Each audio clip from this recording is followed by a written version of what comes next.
Hi friends, எல்லோரும் எப்படி இருக்கீங்க? இன்றைக்கி சூப்பர் அண்ட் ஹெல்த்தியான ஒரு டிஷ் தாங்க பார்க்க போகிறோம். ஆமாங்க, மணத்தக்காளி கீரையை வச்சு ஒரு தொக்கு தாங்க பார்க்க போகிறோம்.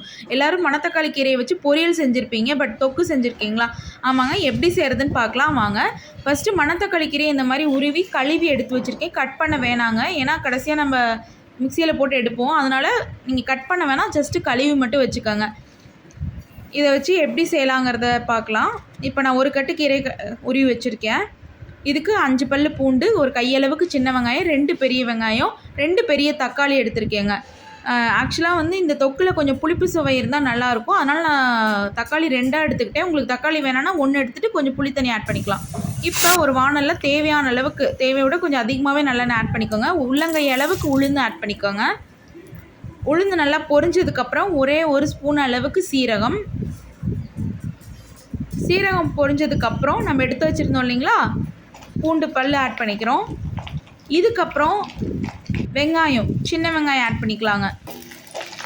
இதுக்கு சின்ன வெங்காயம் தான் போடணுமான்னு கேட்டிங்கன்னா ஆமாங்க, ஏன்னா கீரை ஆல்ரெடி கொஞ்சம் கசப்பு தன்மை உள்ளது இல்லைங்களா, அதனால் சின்ன வெங்காயம் போட்டிங்கன்னா இன்னும் டேஸ்ட்டாக இருக்கும்.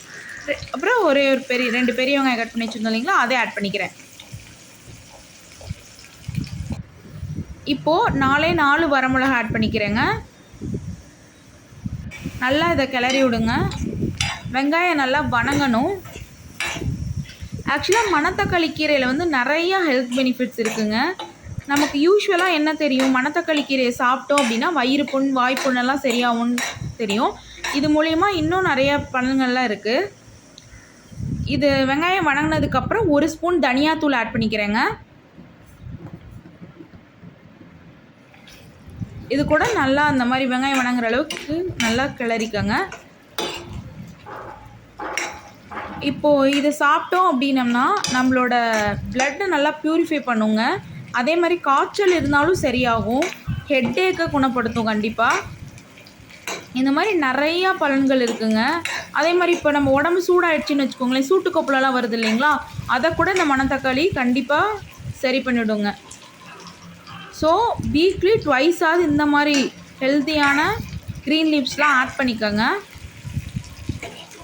உங்கள் பிள்ளைங்க சாப்பிட்றதுக்கு, ராவாக சாப்பிட்றதுக்கு பிடிக்கல அப்படிங்கிற பட்சத்தில் இந்த மாதிரி கொஞ்சம் டிஃப்ரெண்ட்டாக செஞ்சு கொடுங்க.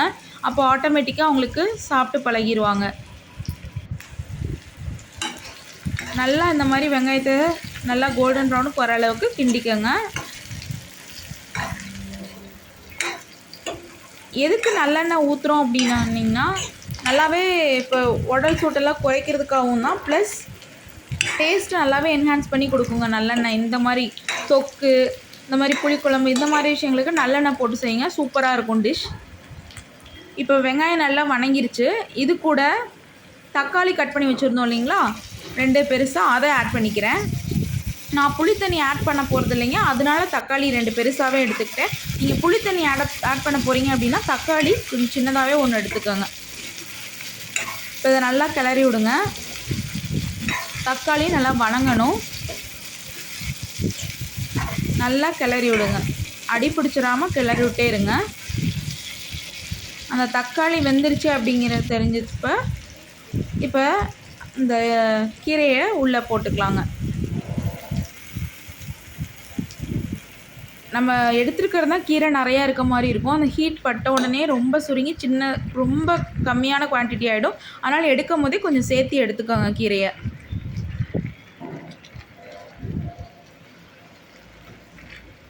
நல்லா கிளறி விடுங்க.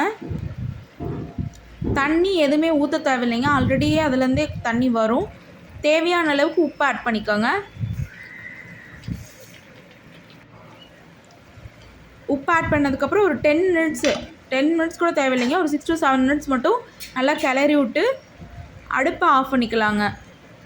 அடுப்பை ஆஃப் பண்ணிட்டு நல்லா ஆற விட்டுட்டு இந்த மாதிரி மிக்ஸி ஜாரில் மாற்றிக்கங்க. மிக்ஸி ஜாரில் மாற்றிட்டு நல்லா கொரன்னு அரைச்சி எடுத்துக்கோங்க. ரொம்ப சாஃப்டாக அரைக்கக்கூடாதுங்க இந்த தொக்குக்கு.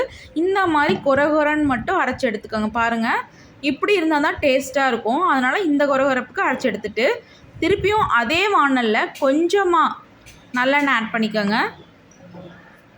இது கூட கடுகு இதெல்லாம் தேவையே இல்லைங்க, கருவேப்பிலை இதெல்லாம் தேவையில்லை.